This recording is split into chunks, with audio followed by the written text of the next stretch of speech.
सर्वेक्षण असा एक कार्यक्रम, एक मोहीम दिली आणि त्यानुसार 13-14 या 2 दिवसांमध्ये संपूर्ण महाराष्ट्रामध्ये आमचे हे प्रतिनिधी सगळीकडे सगळ्या जिल्ह्यांमध्ये आहेत. लोकसभानिहाय आढावा घेणं, लोकसभानिहाय संघटनात्मक संरचना पाहणं आणि त्या अंतर्गत असलेले विविध ज्या गोष्टी आहेत त्या आपल्या प्रमुख पदाधिकारी कार्यकर्त्यांची विधानसभानिहाय, लोकसभानिहाय त्याप्रमाणे आम्ही बोलतो आहोत. काल आम्ही इथे दिंडोरी आणि नाशिक लोकसभा या 2 याच्यामधल्या काही विधानसभांचा सर्व आढावा घेतला. संघटनात्मक संरचना व्यवस्थितरित्या पाहिली आणि सुरुवात ही कुठच्याही जिल्ह्यामध्ये शिवसेनेचा प्रमुख पदाधिकारी हा जिल्हा प्रमुख इथून सुरू होतो, तो थेट बूथ प्रमुखापर्यंत ती संरचना असते. त्या साखळीमधील संपूर्ण संघटना व्यवस्थित असणं आणि त्या ठिकाणी त्या पदांवर आपले प्रतिनिधी कार्यकर्ते त्यांना प्रतिनिधी आणि कार्यकर्ते यांना त्या ठिकाणी व्यवस्थित त्याचं प्रतिनिधित्व दिलं आहे याची खातरजमा करून घेणं. बूथ प्रमुखांची साखळी व्यवस्थित असणं गरजेचं असतं, कारण निवडणुकांची तयारी ही फक्त विधानसभा आता जवळ येते आहे म्हणून नाही, पण हे एक नियमितरित्या केलेलं काम आहे. शिवसेना पक्ष हा नेहमी नियमितपणे या सगळ्या गोष्टी नेहमीच करत असतो आम्ही. आणि मग संघटनात्मक कार्यकर्त्यांना संघटनात्मकरित्या जे कार्यकर्ते चांगल्या रीतीने कार्यकर्ते कार्यरत असतात, उद्धवजींचा संदेशसुद्धा त्यांच्यापर्यंत देणं, त्यांना कार्यरत ठेवणं, त्यांना चांगल्या रीतीनं एन्करेज करणं हा यातला फार महत्त्वाचा भाग असतो. ते आम्ही करत आलो आहे.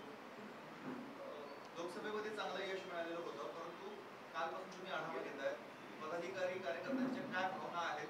तुम्हाला लोकसभेनंतर पण काही सुधारणा करायला तर चान्स असेल तर त्या अशा कुठल्या गोष्टी? नक्कीच लोकसभेमध्ये ज्या पद्धतीनं तुम्ही पाहिलं, लोकसभेला जाताना शिवसेना उद्धव बाळासाहेब ठाकरे आमच्याजवळ आमच्या पक्षाचं मूळ चिन्ह ते नव्हतं.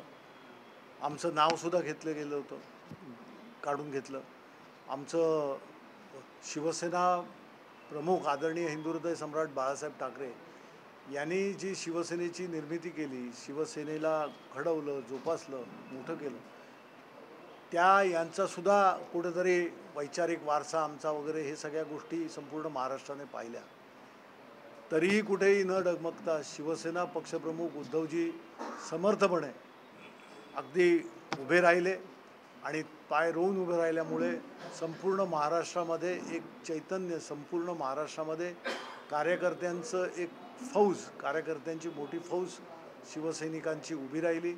आणि या लोकसभेमध्ये जे विरोधकांचं किंवा सत्ताधाऱ्यांचं एक कुठेतरी असं म्हणणं होतं किंवा त्यांनी एक भाकीतच केलं होतं की आता यांचा काही टिकाव लागूच शकत नाही, तिथे सगळ्यात जास्त चांगल्या प्रभावीरित्या मुसंडी ही लोकसभेमध्ये शिवसेना उद्धव बाळासाहेब ठाकरे पक्षाने केली. आणि आपण पाहिलं की 9 शिवसेनेचे खासदार निवडून आले. 5 खासदार असे झाले की ज्याच्यामध्ये आम्हाला कल्पना आहे कुठे काय झालं आहे ते. मग ज्या गोष्टी त्यावेळेला विरोधक आणि सत्ताधारी करू शकले, त्यांच्याजवळ सगळंच होतं, सरकारी यंत्रणेपासून सगळ्याचा वापर त्यांनी केला, परंतु आता या सगळ्या गोष्टीला आपले शिवसैनिकच कसे पुरून उरतील याचंसुद्धा कुठेतरी व्यूहरचना आम्ही केलेली आहे.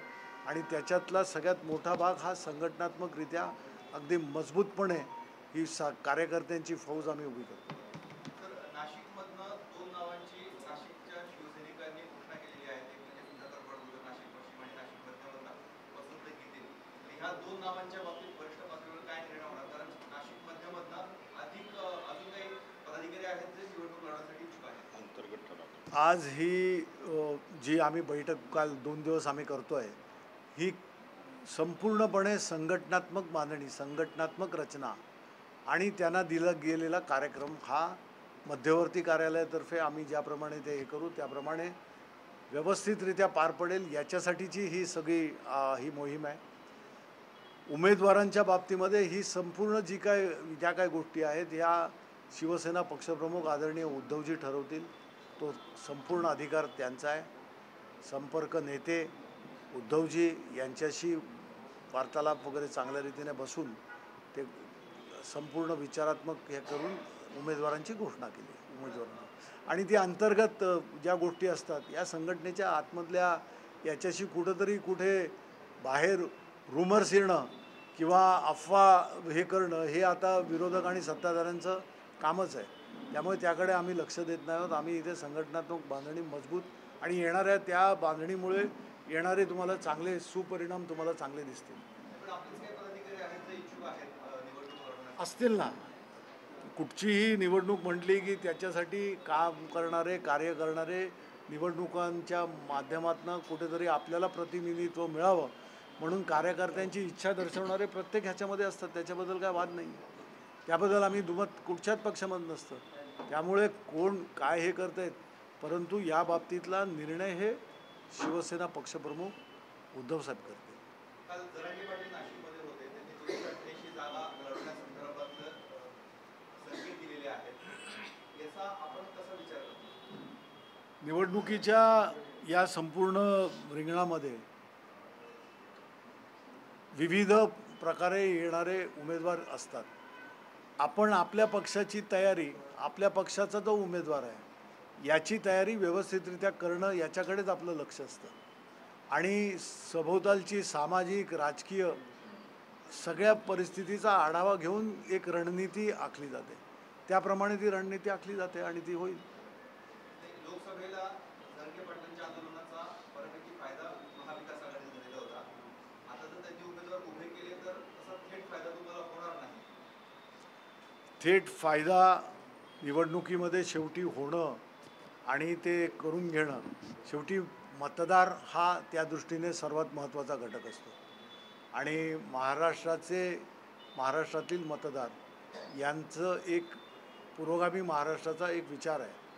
त्याप्रमाणे विचारारूपी ते लोक आपल्याला मतदान करतील आणि ती खात्री आहे. म्हणजे जी लोकसभेची तुम्ही आकडेवारी पाहिली निश्चितच आम्हाला कुठं फायदा झाला प्रत्येक याचा घटकाचा हा शेवटी फायदा हा होतोच.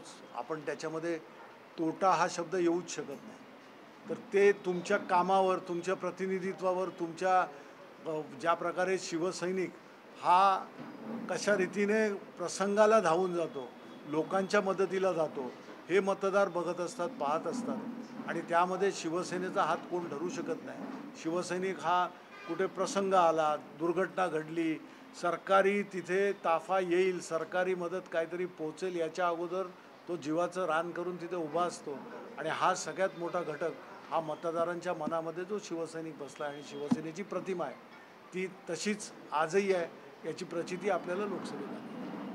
विधानसभेचा चेहरा म्हणून उद्धव साहेबांकडे शिवसैनिक बघतायत. मात्र महाविकास आघाडीचे घटक पक्ष म्हणतायत की असा कुठला चेहरा अद्याप तरी ठरलेला नाही. माध्यमांच्याद्वारे आपण काय काय कशा रीतीने हे करता मी तुम्हाला मगाशी सांगितलं त्याप्रमाणे हे खरं म्हणजे माध्यमांसाठी सुद्धा आम्ही हे करत नाही आहोत की आम्ही हा जो काही ही जी मोहीम किंवा अभियान जे आहे हे संघटनात्मक आपल्या तुम्ही बघता इथे प्रमुख पदाधिकारी सगळे बसले आहेत महिला बसलेल्या आहेत.